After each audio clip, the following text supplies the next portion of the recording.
untuk menyampaikan beberapa hal tentang budaya positif. Terima kasih sudah meluangkan waktu di sela-sela mengajar, setelah mengajar. Baik Bapak Ibu.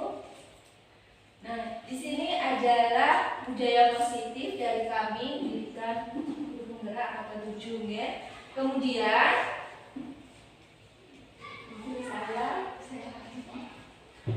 nah, kami di sini, kita di sini sebagai ada 5 peran dari guru penggerak. Di antaranya satu, yaitu menjadi pemimpin pembelajaran. Pada itu di kelas sampun menjadi pemimpin pembelajaran untuk anak-anak.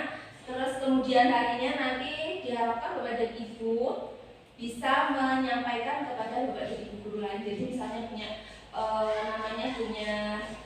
memiliki suatu ide-ide bisa disampaikan atau disalurkan kepada Bapak Ibu guru yang lainnya. Kemudian menggerakkan komunitas praktisi dan menjadi coach guru lain seperti itu ya. Menyampaikan apa yang kita miliki. Kemudian selain itu mendorong kolaborasi antar guru. Kita sebagai guru sebenarnya tidak hanya guru penggerak di sini, mungkin Bapak dan Ibu guru yang lainnya bisa menjadi coach bagi guru lain, terus berkolaborasi dengan guru-guru yang lain seperti itu. Tidak hanya guru penggerak seperti yang kemudian Bapak dan Ibu guru bisa menjadi seperti itu juga. Kemudian yang kelima yaitu mewujudkan kepemimpinan murid. Nah di sini karena kita sudah memulai dengan kurikulum merdeka seperti ini, jadi kita belajar di sini memberikan materi hanya mendorong anak untuk belajar. Jadi anak sendiri yang akan mendapatkan apa yang mereka cari. Jadi mereka belajar sendiri. Jadi mereka mencari, jadi mereka menjadi pemimpin bagi teman-teman mereka sendiri. Kemudian berikutnya nilai-nilai dari guru penggerak. Nah, di sini bukan hanya guru penggerak ya, semua guru adalah penggerak, bukan hanya seperti itu ya. Semua guru adalah penggerak. Yang pertama adalah berpihak pada murid. Bapak dan Ibu guru di sekolah telah berpihak pada murid, yaitu seperti memberikan materi sesuai dengan keinginan dan bakat minat mereka sesuai dengan kondisi masing-masing anak-anak. Kemudian Bapak dan Ibu guru juga di dalam kelas juga bisa mereflektif dan menginovasi pembelajaran yang ada di dalam kelas.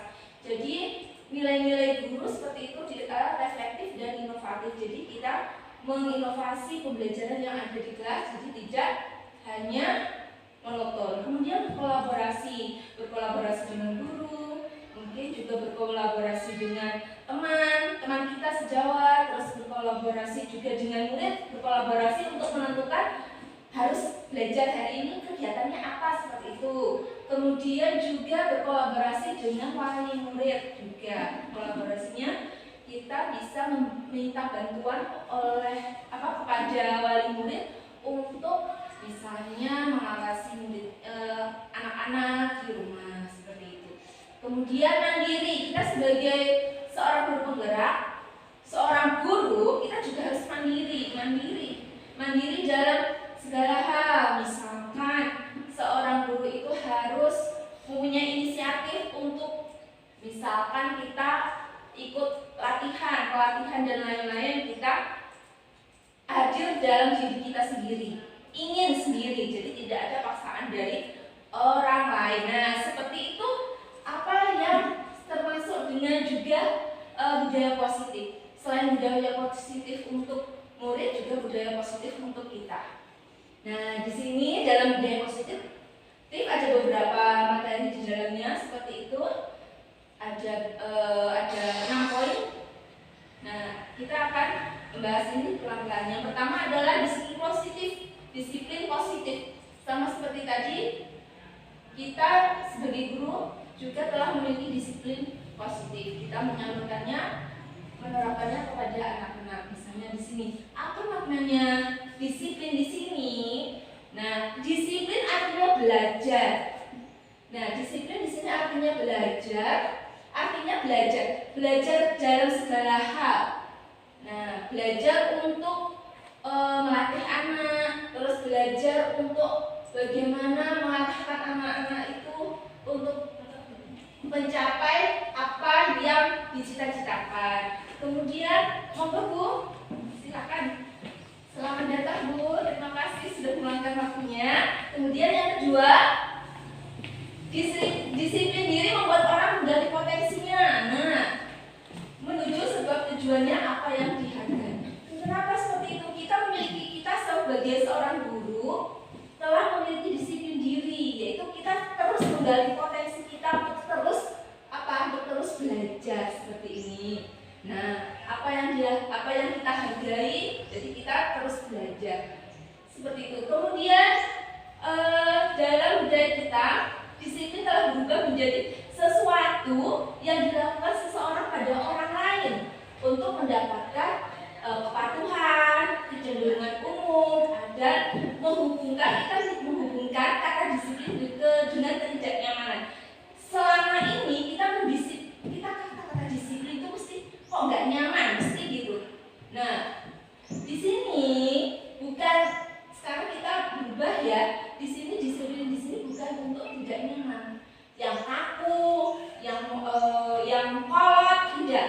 Disiplin di sini hanya belajar untuk menggali potensi, untuk mencapai tujuan apa yang kita hargai, apa yang kita inginkan.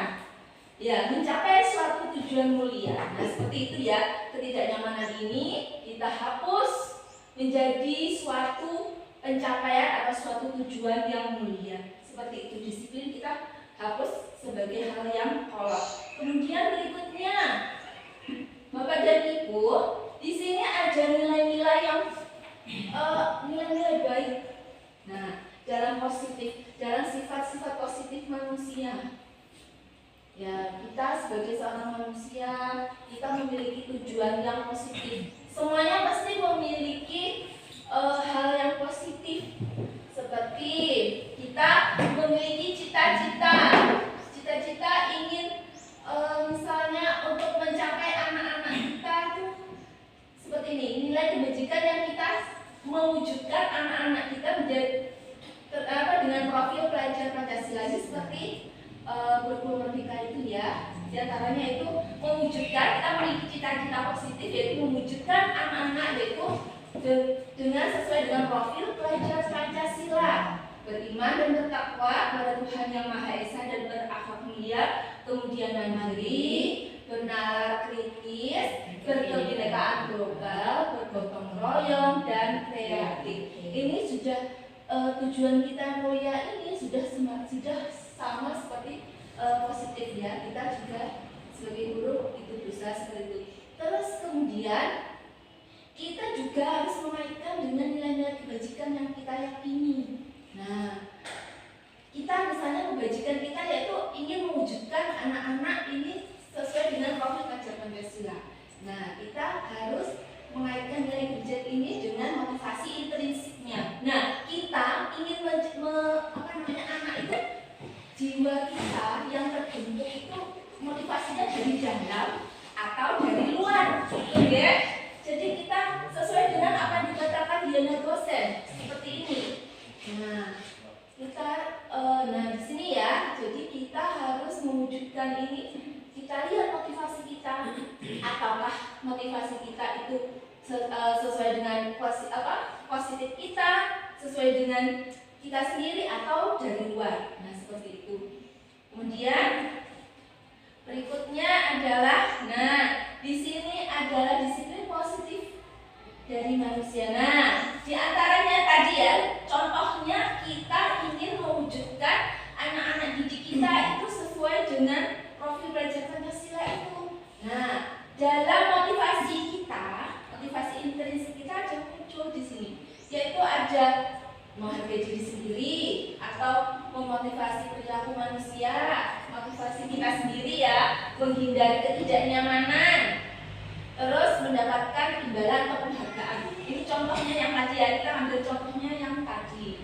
Misalnya kita Bapak dan Ibu ya, kalau menghargai diri sendiri itu kita sebagai guru misalnya ingin mewujudkan anak-anak tadi sesuai profil pelajar Pancasila. Jika kita menghargai diri sendiri, tentu saja kita motivasinya kita lebih berasal dari dalam hati ya. Menghargai diri sendiri sebagai seorang guru yang tugasnya memang menumbuhkan sikap positif bagi peserta didik. Kemudian apakah tujuan kita untuk misalkan mewujudkan anak-anak itu sesuai dengan profil pelajar Pancasila itu untuk menghindari ketidaknyamanan? Karena apa? Karena emang dari sana harus dituntut gini, aku harus berusaha. Misalnya itu jadi di sana dituntut, nah itu sudah termasuk menghindari ketidaknyamanan. Nanti kalau tidak, anak-anak kita misalkan tidak sesuai dengan itu, meskipun kita disalahkan misalnya seperti itu. Ini yang termasuk ini ya. Terus kemudian ada mendapatkan imbalan dan penghargaan di sini. Nah, kita aku mau mewujudkan anak-anak didik kita sesuai dengan profil pelajar Pancasila misalkan seperti itu. Nah, biar nanti kalau anak-anak sudah gitu nanti kita mendapat ujian dari kepala sekolah, menjadi apa namanya? Mendapatkan ujian dari guru-guru yang lain. Wah, jadi guru teladan, jadi guru hebat. Nah, ini termasuk contoh dari mendapatkan imbalan seperti itu. Kemudian selainnya yang baik lagi kan menghargai diri sendiri tadi. Terus mungkin kita ada memotivasi perilaku manusia, motivasi mungkin seperti itu ya pendapat saya ya. Motivasi perilaku manusia menurut saya selain kita menghargai diri, kita mungkin kalau sudah mewujudkan anak-anak itu sesuai dengan profil pelajar Pancasila, terus ternyata baik, kita berasa kita memiliki disiplin positif di sini, sehingga disiplin positif kita itu akhirnya memotivasi perilaku manusia yang lain, misalnya memotivasi bapak dan ibu guru lain. Jadi kita di sini tujuan kita tidak untuk mendapatkan imbalan, tidak untuk menghindari ketidaknyamanan, tetapi pure dari menghargai diri kita sendiri dan memotivasi orang lain. Nah, motivasi orang lain itu sama dengan di sini yaitu kita menjadi apa tadi? Kita menjadi apa yang bagian tadi kita menjadi coach. Nah, kita menjadi seorang guru, kita menjadi coach nih ya. Kita menjadi coach guru lain. Coach itu pemimpin. Jadi selain memimpin, kita menjadi pemimpin buat memotivasi mereka untuk sama seperti contoh gitu ya. Bisa dikatakan seperti itu, contoh misalnya seperti itu. Ya, menurut saya seperti itu. Kemudian saya sudah pasti bapak dan ibu guru juga di dalam kelas juga sudah menerapkan hal tersebut. Nah, sesuai dengan asas terkoneksian dari Ki Hajar Dewantara, di mana jika kita telah menerapkan disiplin positif yang tadi, misalkan berusaha untuk menerapkan berusaha untuk mewujudkan anak-anak peserta didik sesuai dengan profil pelajar Pancasila, kita harus pengembangannya dilakukan harus berkesinambungan terus menerus. Jadi harus direncanakan dengan matang dan dengan baik. Tidak hanya saat itu selesai, anak-anaknya habis itu selesai. Jadi mungkin ya bapak dan ibu guru misalnya ada motivasi inovasi di dalam kelas. Nah, agar pengembangannya itu dapat dilakukan dan berkesinambungan, mungkin bisa dikeluarkan ke kelas yang lain. Jadi nanti kebaikan itu akan menular. Jadi itu akan berkesinambungan dan akan terus-menerus berkelanjutan. Kemudian asas Newton dari Ki Hajar Dewantara yang lain adalah convergen. Apa ya convergen?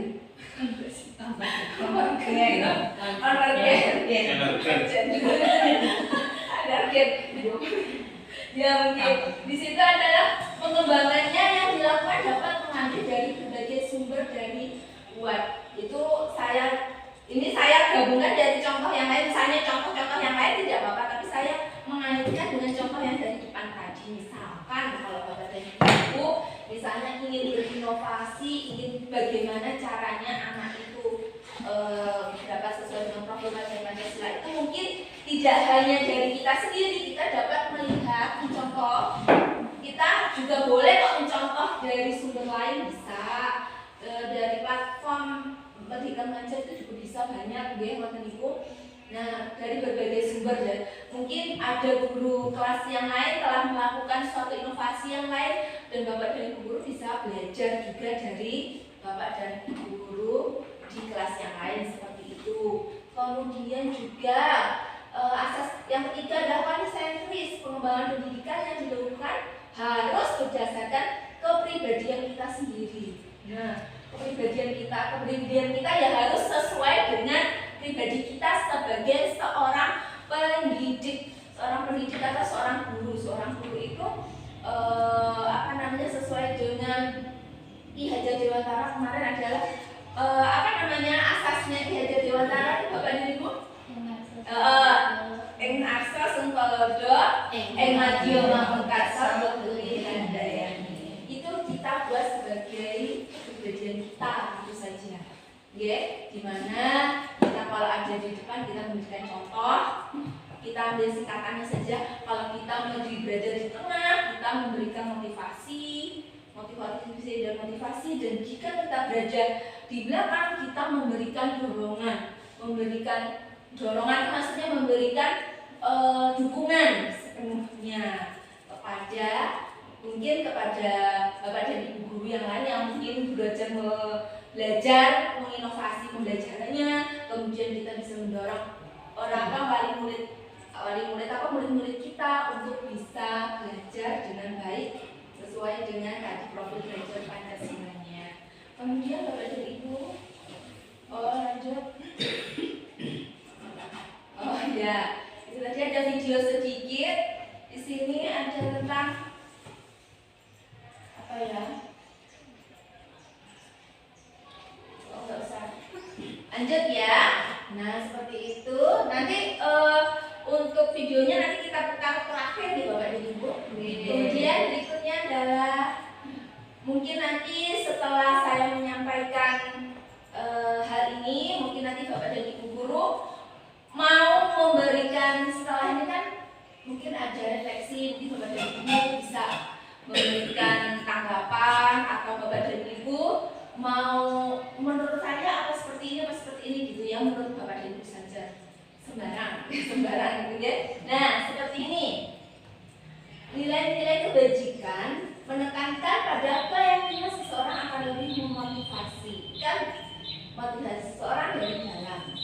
Nah, seseorang akan lebih tergerak dan bersemangat untuk menjalankan keyakinannya kalau sudah dia memiliki motivasi dari dalam diri, daripada hanya sekedar mengikuti serangkaian peraturan tertulis tanpa makna. Nah, kita sebagai seorang guru di mana kita belajar untuk menumbuhkan nilai-nilai yang baik, nilai-nilai kebajikan kepada murid kita, terus kemudian memberikan contoh kepada teman-teman kita. Nah, tanpa harus memberikan peraturan tertulis. Jadi kita menggerakkan hati mereka dari dalam. Jadi kita memberikan contoh secara halus atau apa, kita tidak usah ayo, tidak usah seperti itu.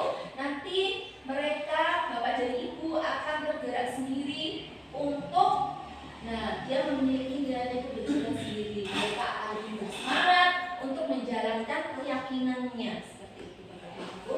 Kemudian, di sini ada beberapa kebutuhan dasar manusia. Nah, seperti ini. Nah, di sini kebutuhan dasar manusia pertama, kebutuhan untuk bertahan hidup. Nah, seperti itu ya. Bertahan hidup. Di sini bertahan hidup kalau misalnya kita sebagai seorang guru, untuk pada anak-anak kita, kebutuhan untuk bertahan hidup. Kita sebenarnya mau belajar di sini, memberikan dukungan anak, memberikan materi pada anak, membimbing mereka itu untuk kebutuhan hidup, bertahan hidup mereka. Jadi mereka itu memiliki keyakinan sendiri dari dalam. Mereka itu setelah sejak kecil kita tempa sesuai dengan apa yang mereka yakini, mereka sesuai dengan keyakinan mereka, sesuai dengan kemampuan mereka. Mereka nanti untuk kelanjutannya mereka dapat bertahan hidup sendiri. Misalnya dia akan, setelah dia dapat bertahan hidup sendiri, dia akan anak-anak berguna bagi dirinya sendiri, dapat berguna bagi orang-orang di sekitarnya, seperti itu. Kemudian kebutuhan dasar lagi manusia seperti kita, Bapak dan Ibu guru juga, yaitu cinta dan kasih sayang. Nah, cinta dan kasih sayang, kita sebagai guru di mana dalam membimbing, dalam mendidik, dalam memberikan tuntunan kepada anak-anak, kita harus memberikan kasih sayang kepada mereka. Nah, kita juga tidak hanya kasih sayang kepada anak-anak, kita juga mungkin ya sayang kepada teman kita. Kalau nggak sayang, misalnya kita memiliki inovasi, kita tidak akan mengeluarkan kemampuan kita, mengeluarkan pengetahuan kita kepada teman-teman kita untuk bagaimana mendidik, bagaimana memberikan inovasi dalam pembelajaran. Nah, itu ada keterkaitannya, yaitu cinta dan kasih sayang kita kepada guru, kepada anak. Jadi setelah mereka merasakan cinta dan kasih sayang kita, mereka akan memiliki motivasi yang baik, hal yang positif. Kemudian ketiga adalah memiliki kebebasan. Nah, kebebasan dalam pembelajaran seperti ini ya. Setelah kita memberikan tuntunan pada mereka, mereka membutuhkan kebebasan untuk mengutarakan, untuk menyampaikan inspirasi mereka. Misalnya dalam pembelajaran, kita membebaskan, misalnya kita menuntun seperti ini, kita memberikan inovasi di mana mereka dapat belajar dengan bebas sesuai dengan apa yang mereka sukai, sesuai dengan kemampuan mereka, dan belajar bebas sesuai dengan lingkungan sekitar sekolah juga. Seperti itu. Kemudian yang keempat adalah kesenangan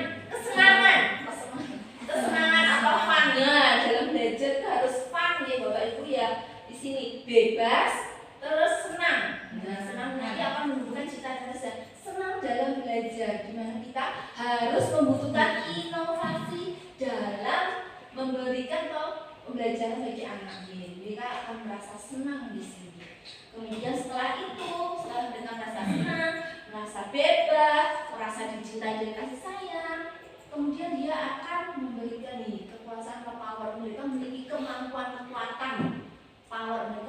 untuk dia juga nggak akan malu mengeluarkan kemampuan mereka. Biasanya kalau ada anak yang minder itu berarti cari sesuatu hal di situ, apa mereka kurang cinta dan kasih sayang, atau mereka memang kurang bebas, tertekan dalam belajar, misalnya seperti itu, ataukah dalam kegiatan pembelajaran dalam kelas Bapak dan Ibu itu kurang fun, sehingga anak-anak itu kurang menunjukkan kekuasaannya, kurang powernya, kurang digunakan seperti itu ya.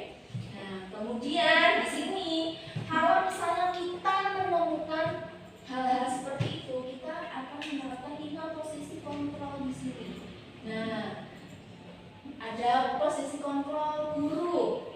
Ya, kita tanpa sengaja kadang-kadang di Bapak Ibu ya, kadang-kadang kita sebagai guru itu tidak sadar ternyata itu menghukum anak itu ternyata dulu baik, positif. Dulu kita anggap positif, misalkan ya kalau ada anak misalnya terlambat dan kelas dia berdiri, kadang-kadang kalau itu yang pikiran kolot zaman dulu ya Bapak Ibu, misalnya berdiri, loh kenapa kamu terlambat, misalnya menghadik langsung di depan kelas, seperti itu namanya menghukum ya. Terus kemudian kalau seperti itu akan menurunkan mereka akan cenderung akan minder, mereka akan merasa kecewa, kita langsung marahin. Misalnya dia datang teman langsung kita marah, kita langsung haji. Nah, dia akan menunjukkan di sini kecewa. Tiba-tiba kok dimarahi tanpa tahu alasannya apa, seperti itu. Nah, misalnya ada contohnya seperti ini Bapak Ibu ya. Nanti sesuai itu nanti saya bagikan enaknya filenya nanti ya, filenya saja nanti bisa dipelajari. Kemudian yang ini termasuk identitas gagal, posisi kontrolnya itu negatif Bapak Ibu ya, karena akan mengakibatkan ini anak-anak kecewa dalam hal ini. Kemudian bagaimana identitas berhasil atau sukses? Nah, seperti ini ada memotivasinya, yaitu Perilaku kontrol positif misalkan di sini membuatkan alasan-alasan untuk murid menghitung dan mengukur. Nah, seperti itu misalnya ini yang namanya sebenarnya posisi kontrolnya positif, tetapi kita perhatikan di bawah membuatkan alasan-alasan untuk murid-muridnya. Misalkan kita sudah marah atau gimana ya sudah menghadapi. Kenapa? Kamu terlambat. Kamu misalkan kamu bangunnya gampang ya. Kamu tidurnya semalam. Nah, kita langsung memberikan seperti itu. Contohnya, ya. Misalnya ya sudah. Kamu duduk misalnya seperti itu. Kan misalnya langsung kita memberikan membuatkan alasan-alasan murid padahal kita tidak menanyakan sesuatu hal. Nah, kita langsung begitu terus kemudian ya sudah silakan duduk misalnya gitu.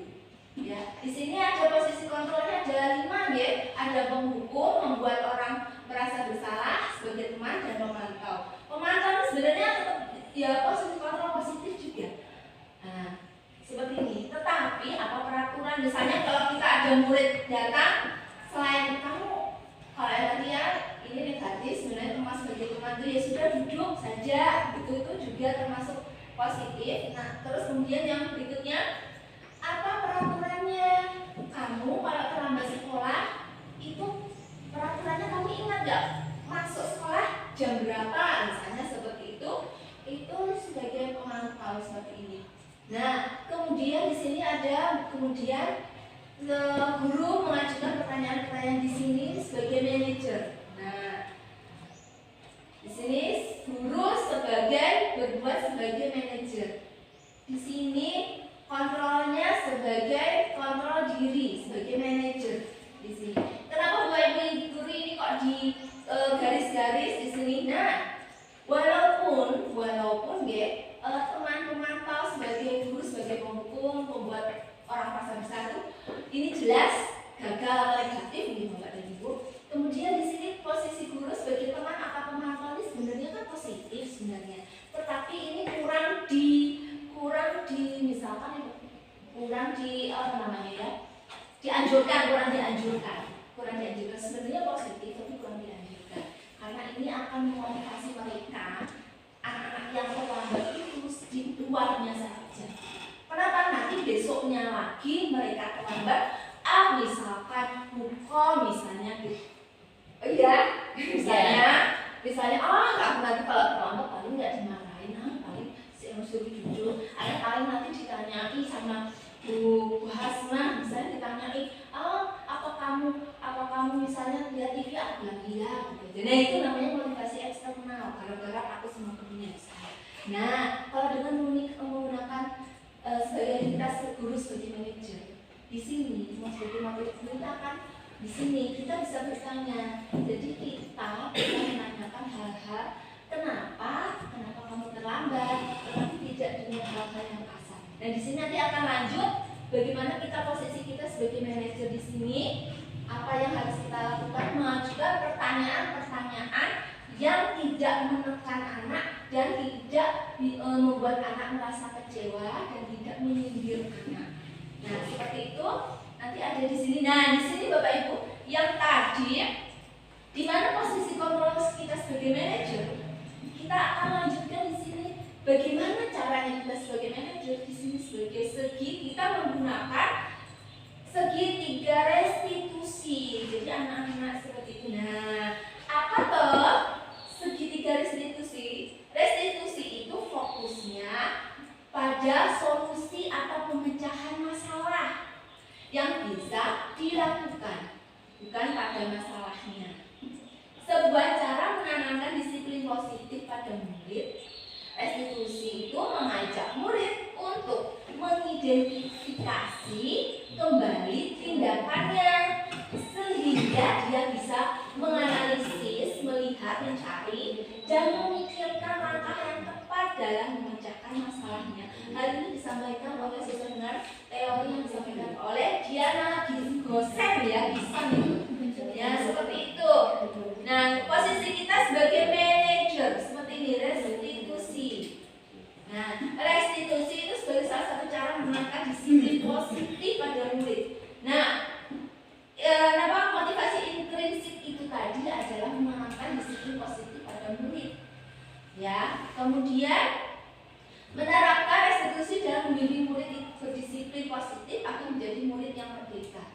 Berdisiplin positif, ingat ya, berdisiplin tadi itu bukan hal yang kolot, bukan hal yang menakutkan, bukan hal yang menjengkelkan, tetapi disiplin di sini intinya belajar hal yang positif. Kemudian Bapak dan Ibu, sikap reflektif dan kritis penerapan disiplin positif itu bisa berlanjut jika dilakukan di lingkungannya seperti ini ya. Nah, di sini posisi kita sebagai manajer salah satunya adalah yaitu satu, menstabilkan identitas seperti tadi. Jika ada anak yang terlambat, kita tidak harus langsung menghadir. Nah, kita posisi kita sebagai manajer ya, kita menanyakan mereka, alasan-alasan mereka. Terus yang kemudian kedua, memvalidasi tindakan yang salah. Memvalidasi ya, bertanya ya, yang menstabilkan identitas itu menenangkan dia, memanggil dia dengan baik. Kemudian berikutnya ada memvalidasi kenapa dia kok bisa terlambat. Jadi kita nggak usah kenapa kamu terlambat, kamu tidurnya telat ya, kamu bangkok ya, misalnya kamu udah dimana main game ya, seperti itu. Jadi kita mengatakan kenapa toh kamu terlambat, kenapa. Terus kemudian setelah itu dia menjelaskan, anak menjelaskan kenapa mereka terlambat. Yang ketiga adalah menanyakan keyakinannya. Jadi contohnya kamu terlambat, iya Bu, misalnya dia menjawab, bukan kita yang menjawab, dia iya Bu, saya terlambat karena tadi semalam saya misalnya kita nggak menghadiri karena semalam saya membantu ibu saya misalnya masak sampai jam 2 Bu, misalnya seperti berarti kan sesuatu yang kita anggap jelek, yang kita pandang itu jelek, ternyata itu di belakang ada hal yang positif seperti itu. Jadi kita nggak langsung menjudge anak itu jelek gitu ya, atau anak itu jelek, enggak, dilihat di belakangnya. Nah, menanyakan keyakinan. Kenapa kamu terlambat? Kan sudah jadi menanyakan keyakinan. Kamu tahu nggak kalau terlambat itu jam misalnya jam berapa? Kalau sekolah masuk sampai jam 7 Bu. Nah, terus kalau kamu membantu orang tua malam hari, harusnya gimana ya? Sebaiknya atau bagaimanapun itu, mungkin anak bisa menjawab, oh iya Bu, nanti mungkin saya akan membantu ibu lebih awal dan saya akan bisa lebih tidur lebih cepat sehingga saya berangkat ke sekolah tidak terlambat. Seperti itu ya Bapak Ibu. Ini kita, posisi kita sebagai manajer, caranya seperti ini. Kemudian Bapak Ibu, berikutnya adalah, nah di sini ya Bapak dan Ibu, disiplin dalam bentuk hukuman yang diberikan itu berupa fisik ya. Jadi kita tidak mengajukan untuk ini, kita buang. Nah, kalau konsekuensi juga sama. Di sini terencana, disepakati konsekuensi itu sama seperti membuat trauma seperti tadi ya, membuat trauma, terus anak jadi tidak nyaman seperti itu tadi. Jadi yang kita harapkan adalah kita, posisi kita sebagai manajer dengan menggunakan memvalidasi masalah dengan menggunakan segitiga dan diskusi seperti itu. Kemudian Bapak dan Ibu, nah di sini Bapak dan Ibu sudah ada macam-macamnya ya Bapak Ibu. Di sini kalau identitas Bapak, kalau hukuman itu sesuatu yang menyakitkan, tidak nyaman. Terus korban itu mendapatkan keadilan. Terus murid akan merasa tersakiti dari dalam hati. Jadi ini dikatakan mesti akan teringat selamanya, kadang-kadang membekas sebagai trauma kadang-kadang. Terus kemudian ada konsekuensi di sini, sesuatu yang harus terjadi. Konsekuensinya apa? Kalau misalnya seperti itu, kalau ada anak terlambat kita bilang, kalau kamu terlambat konsekuensinya apa? Misalnya konsekuensinya harus mengaku kelas dalam 1 minggu. Nah misalnya situ ya, seperti konsekuensi itu sesuatu harus terjadi. Misalkan kita membuat kesepakatannya misalnya seperti itu contohnya ya. Terus tidak nyaman, jadi anak itu tidak nyaman dalam hal itu, tidak nyaman dia. Terus kemudian korban bisa diabaikan. Ini misalkan ya, kalau misalkan tadi kalau ada anak yang terlambat tadi, korban bisa diabaikan. Ya sudah, kamu terlambat, ya sudah, kamu misalnya konsekuensinya berdiri di kelas selama 1 jam misalnya gitu ya. Hukuman juga bisa ya konsekuensi. Terus kemudian korban bisa diabaikan, setelah itu selesai ya sudah selesai misalnya gitu. Nah, murid tidak nyaman. Kemudian yang kita gunakan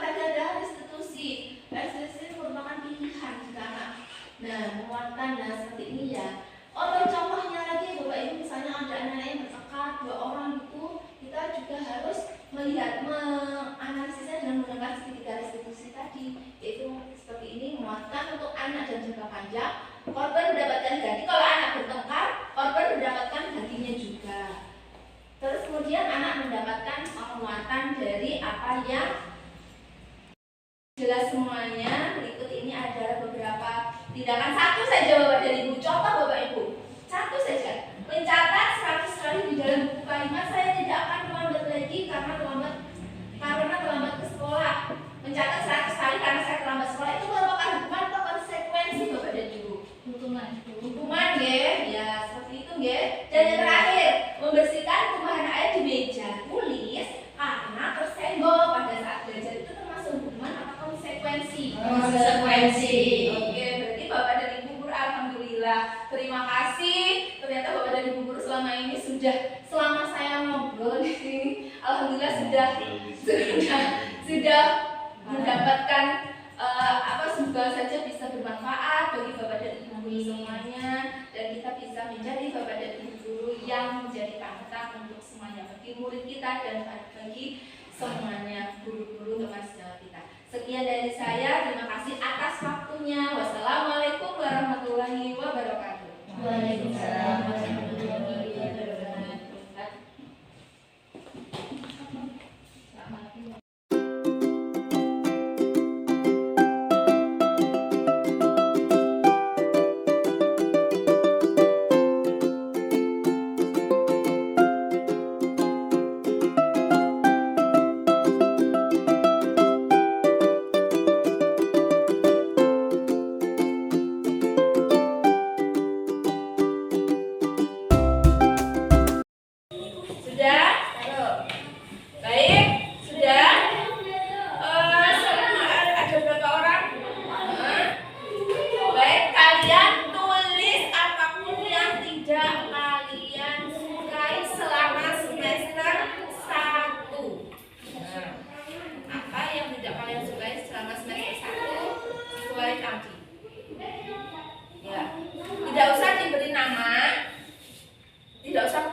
Kalian tuliskan yang tidak disukai. Tadi sudah diberi contohnya. Baik. Sudah? Kalau sudah boleh disimpan terlebih dahulu. Tulis besar-besar tak apa-apa, itu kertas-kertasmu sendiri. Kalau perlu yang besar-besar tak apa-apa. Besar tak apa-apa. Kalau sudah selesai kalian simpan, sekarang kalian tulis yang tidak kalian suka, sekarang yang kalian suka, pelajaran atau kegiatan apa saja yang kalian suka selama semester 1. Ya. Baik. Silakan dibagikan kepada temannya. Oke. Semua sudah mendapatkan kertas berwarna biru? Ya, tulis apa yang kalian sukai, kegiatan apapun selama semester 1 yang kamu sukai. Apapun, tulis besar-besar nggak apa-apa. Tidak usah diberi nama. Tulis besar. Oke, yang biru yang disuka, yang merah yang tidak disukai atau yang kurang kamu sukai kegiatan apapun dalam semester 1.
kecil-kecil, lebih besar, yang besar, biar terlihat.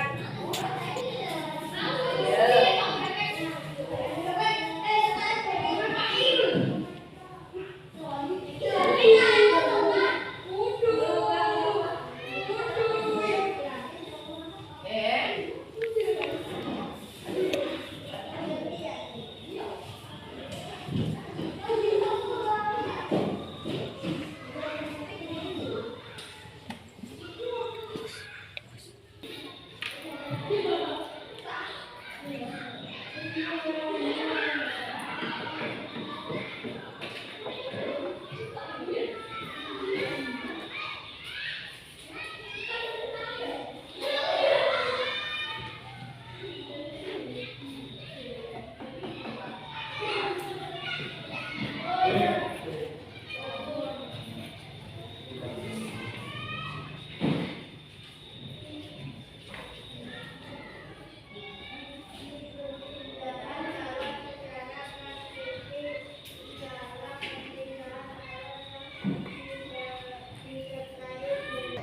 Nah, sudah ya semuanya. Yang merah adalah yang tidak disukai. Baik, sekarang kalian ditugaskan untuk menempel apapun yang tidak kalian sukai di sini. Berwarna merah. Ya, silakan. Dan lihat boleh dari sebelah sini. Ayo, ini ya. Tempel. Langsung sedikit saja, nggak usah nempelnya ya. Sedikit saja.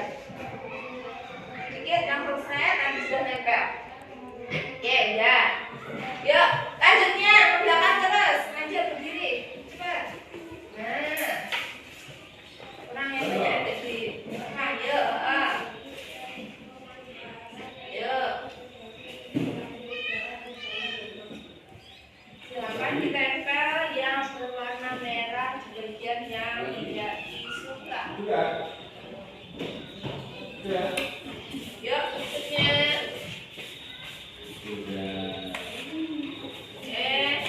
Yuk lanjut.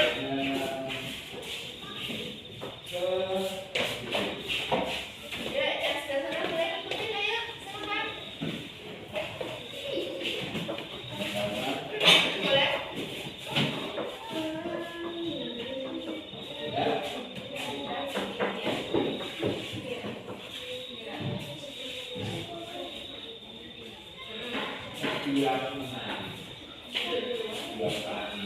Masih dulu ya, setelah teman-temannya selesai. Yuk, tinggal satu. Sekarang. Yuk. Nanti aja biar kita sendiri. Jangan kalian. Ya, kamu bantuin kasih yuk, nanti jalan. Yuk, siapa kamu sudah?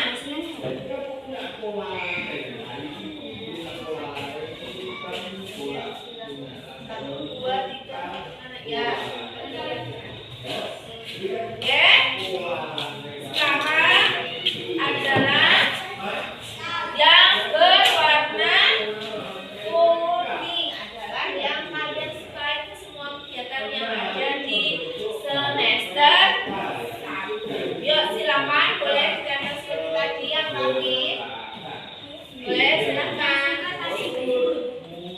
Oh iya, yang biru. Oh, oke, yang biru bisa suka. Yuk, biru.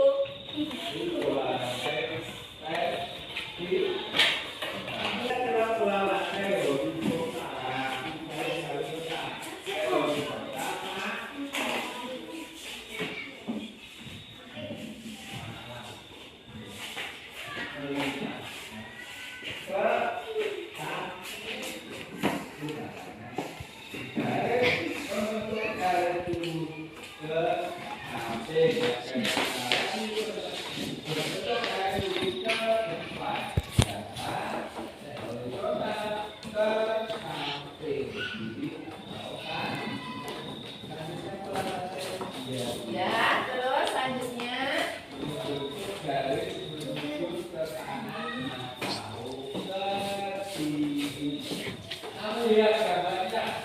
Kurang satu.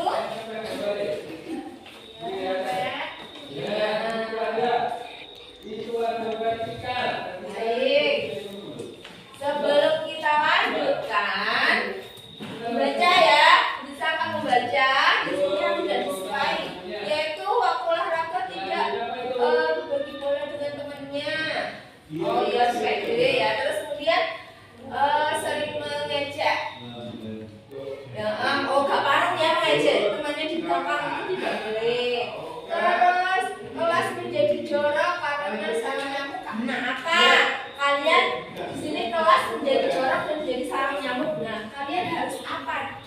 perhatikan di sini. Ya, terus kemudian ada temannya membuli. Nah, kalau ada temannya membuli, kamu perbaikannya harusnya bagaimana? Ya, diperhatikan. Terus kemudian mengganggu ketika belajar. Nah, harusnya diperbaiki bagaimana? Kalian harus membuat kesepakatan sendiri. Nah, karena kelas cepat kotor dan menjadi sarang nyamuk, itu berarti kalian bagaimana? Terus, apa nih, mencolek buku teman, lepas sekolah.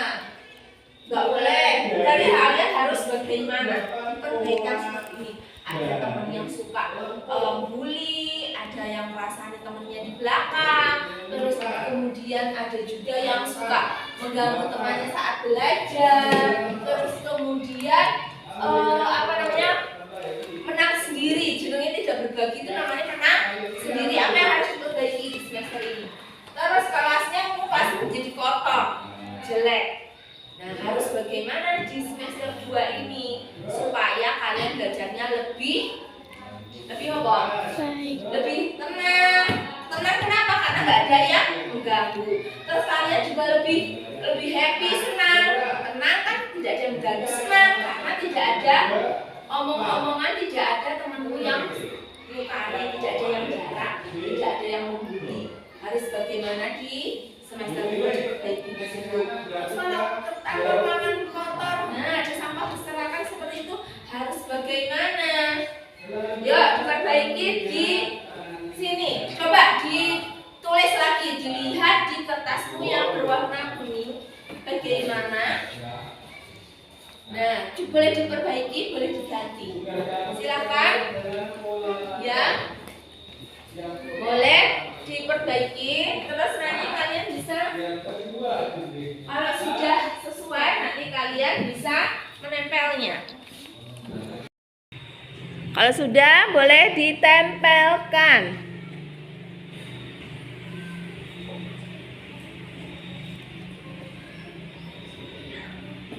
Silakan.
Sudah? Sudah dimulai ya? Yuk.